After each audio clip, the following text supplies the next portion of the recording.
আর এত ময়লা হয়েছে ক্ষেতের মধ্যে। ইন্না গোজালাই গরু ছাগল দুনিয়ারাই ক্ষেতের মধ্যে। আচ্ছা, তোমার একটা কথা কমু কমু কয়া তো বলাই হয় নাই। কি করবেন কোন? এত কামের কামের ঠেলায় কারোর সাথে কথা বলার সময় পাই না। নিজে কাম করি, কামলাতে কাম করাই। আসলে আমি তো এরকম সময় টমাই পাই না, এই কারণে কারোর সাথে তো সময় টমাই দিতে পারি না। সারা জীবন তো খালি কাম কামই করলা, সময় তো পাও না। আল্লাহ পাকের কাম তো কিছু করার লাগবো। হ, সময় হলে তো কাজ করমুই, এখন তো সময় পাই না। সময় ওই তখন ঠিকই করমু। দেখো বাদশা, সারা জীবন তো খালি কাম কামই করলা, নামাজ পূজা করলা না। এ তোমার বাঁচিয়ে রাখছে, হের কামটা তাকে করার লাগবো। যাও যাও, তোমার কাম তুমি করো, আমার কোন কি করা লাগবো আমি তা ভালো করেই জানি। আমার তো জ্ঞান দিতেইও না, তোমার কাছে শিখবো নাকি কোন কি করা লাগবো? আমারটা আমি ভালো বুঝি, এত জ্ঞান দিতেইও না। বাদশা, একটা কথা কই, আমার একটা পরিচিত লোক আছে, তাই কইলাম আপনার এত সম্পদ, তাও আপনি এত কাম কাজ করেন, ভালো ভালো কাজ করেন, আর সব সময় মসজিদে থাকেন, তাবলিগ করেন, মতো 5 ওয়াক্ত নামাজও পড়েন, মানুষের সেবাও করেন। হে আমারে কইলো, আসলে আমার এত সম্পদ তোমরা দেখতাছ, এটা কিছুই না। আমার শরীরে যদি একটা ফুরা ওঠে না, এটা চিকিৎসা করার সম্পদ তো আমার নাই। তাই তোমারে কইলাম। যাও যাও, তোমার কাজ তুমি করো, আমার বেলা মেয়ে বুঝি। এত কথা কইতো না, এত কথা কইও না, আমার জ্ঞান দিতেইও না। তোমার কাছে তুমি যাও। তাইলে বুঝলা না আমার কথা? ঠিক আছে, থাকো, তাইলে আমি যাই। হে দিনকার পুলাহান আমার জ্ঞান দিবার নাকি আহে, কাম করতে করতে কুলাইতে পারি না আমি। এরা দুটা কামলা আমার কত টাকা জমি দেয়া শুকনা করি, কুল পাই না। আর আমার যে জ্ঞান দিবার নাকি, ওই আমার কি জ্ঞানের অভাব নাকি? আর একটু হইলে কোপ দিয়ে গলে না মালাইতাম। মেজাজটা গরম করেছে, আমি কতটুকু পিছাই গেলাম। হে, কাজই করবো না, বাড়িতে যাই, যাই তাইটা ভাত খাই। দুধ চাই।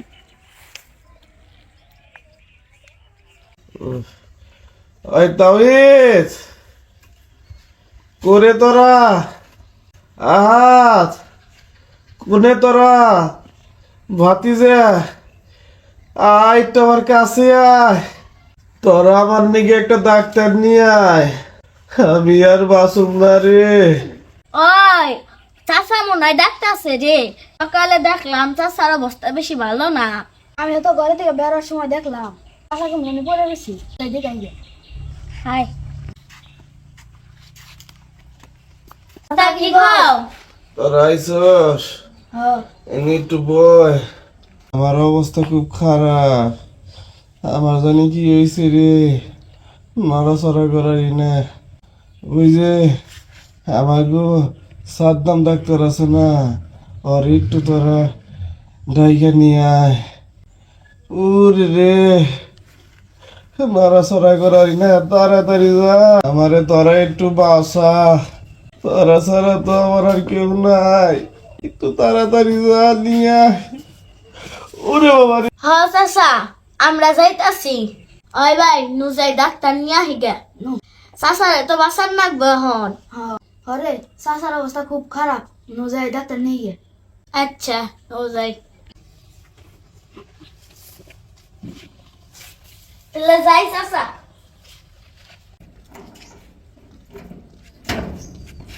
ডাক্তার, ডাক্তার, কি হয়েছে? তাড়াতাড়ি যান না, গো চাচা খুব অসুখ। আমি তো এক রুগী দেখবার যাইবেন নিছি, আমি তো ইমার্জেন্সি এক রুগী দেখবার যাইতেছি। দেন দেন, আপনি দেখতে দেন, আমার চাচারে খুব তাড়াতাড়ি বাঁচান লাগবে। আহেন আহেন আহেন।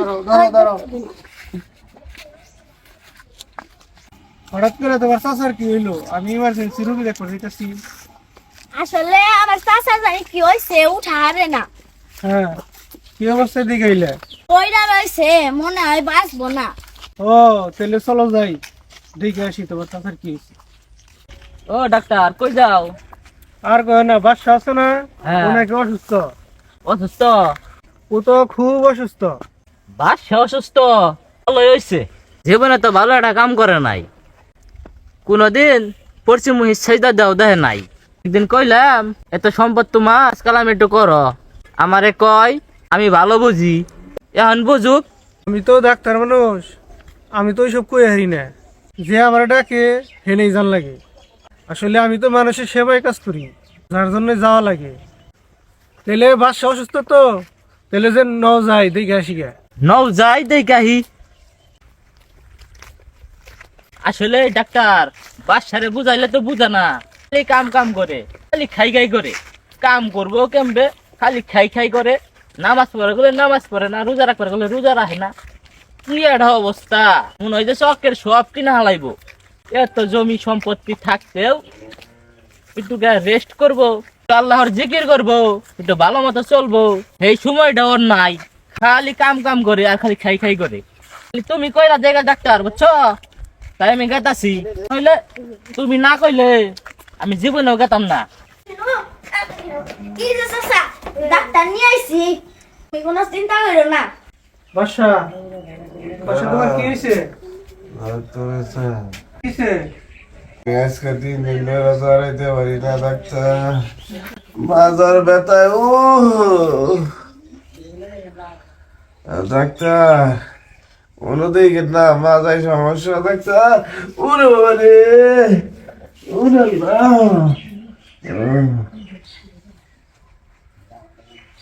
ওরে বাবা রে, আহ আহ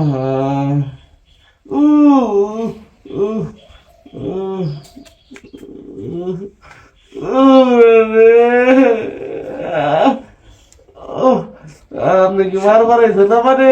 আসলে বাসা তোমার তো কোনো রোগ নাই, তোমার রোগ একটাই, ঠিক মতো ব্যায়াম করা। তবে তুমি একটা কাজ করতে পারো, প্রতিদিন 5 ওয়াক্ত নামাজ পড়বা, তাহলে তোমার অসুখ ভালো হয়ে যাবে ইনশাল্লাহ। ডাক্তার, আমি কি আসলে ভালো হবো? তাইলে আমি নিয়ম মতো 5 ওয়াক্ত নামাজ পড়বো। হ্যাঁ, 5 ওয়াক্ত নামাজ পড়লে তুমি ভালো হয়ে যাবে। তাইলে আমি কালকা দিকে নামাজ পড়া করবো। নামাজ পড়লে ব্যায়ামের কাম হয়, সকাল বিকাল দৌড়াইবে, তাইলেই তুমি সুস্থ হয়ে যাবে না। তাহলে বাসা এখন আমি যাই। ঠিক আছে, আমি তাইলে আপনার কথা মতোই নামাজ পড়া করবো, ব্যায়াম করবো। ঠিক আছে, তাহলে তুমি নিয়মিত নামাজ পড়ো, ব্যায়াম করো। যাই আমি তাহলে আসি। 1 2 3 1 2 3 1 2 3। আরে বাদশা, এই সকাল সকাল কি করাচ্ছ নাকি? আর কইও না, ডাক্তার আমার ব্যায়াম করবার কইছে আর নামাজ পড়বার কইছে। নামাজ পড়লে বলে ব্যায়াম হয়, তাই ফজর নামাজ পড়ে ব্যায়াম করতেছি। ও তাইলে তুমি ডাক্তারের কথা নামাজ পড়তাছ, আল্লাহর ভাই নামাজ পড়ো না? ও ডাক্তারে তোমারে নামাজ পড়ার কইছে, ব্যায়াম করবার কইছে, সেই জন্য তুমি নামাজ পড়ো আর ব্যায়াম করো, বুঝছি। আল্লাহ যে কইলো নামাজ পড়বার নিকা 5 ওয়াক্ত, সেটা তুমি দেখলা না? তাই নামাজ পড়ো, আল্লাহর ভয়ে নামাজ পড়ো, আল্লাহ তোমাকে সুস্থ রাখবো, ডাক্তারে তোমার সুস্থ রাখতে পারবো না। ওই আমি এতদিন ভুলে আসছিলাম রে, সবাই দি শুধু ডাক্তারের কথা মতো শুনে। মানুষ তো ফজর নামাজ পড়ার জন্য খুব একটা উড়ে না, ডাক্তার বলছে সেজন্য ফজর টাইমে মানুষ আড়া শুরু করে দেয়। আসলে এই ফজর নামাজের মধ্যে যে এত শান্তি, এত সুখ, এত একটা সুন্দর একটা অনুভূতি আহে, আমি এতদিন বুঝি নাই। আমি আর বুঝতে পারছি আল্লাহরই মানা উচিত, আল্লাহর হুকুমই পালন করা উচিত। আল্লাহর হুকুম পালন করলেই শরীর সুস্থ থাকে। এই যে আমি তোমাকে এটা কইতাছি, আমি আর জীবনে ভুল করবো না, আর কখনো ডাক্তারের কথা হই না, নামাজ সোজা পড়বো না, নামাজ কালাম করবো না। এখন যা করবো আল্লাহরে ভয় ব্যয় করবো, 5 ওয়াক্ত মসজিদে নামাজ পড়বো। আল্লাহ তাআলা যেন আমারে তৌফিক দান করুক, আমার যেন মনে একটা দিল দেয়, ইমান দেয়। তোর আমার জন্য দোয়া করিস। এই যে আমার কথা তুমি বুঝলা, তবে মেলা পরে বুঝলা, তাও আমি অনেক খুশি, খুব ভালো লাগতেছে যে তুমি নামাজ পড়ো। যাক, তুমি আল্লাহর ভয়ে নামাজ পড়বা, রোজা করবা, যাই হোক, আমি তোমার জন্য দোয়া করি আল্লাহর কাছে, আল্লাহ জানি তোমার নেক হায়াত দান করে। ঠিক আছে ভাই। আর আমি আর একটা কথা বুঝতে পারছি, আমরা যারা মুসল্লি সবাই ভাই ভাই, আমাদের জন্য আলাদা কোনো পরিচয় দরকার নাই। তুমি আমার ভাই, আমি তোমার ভাই। আবার একটু কোলাকুলি করি। হ্যাঁ।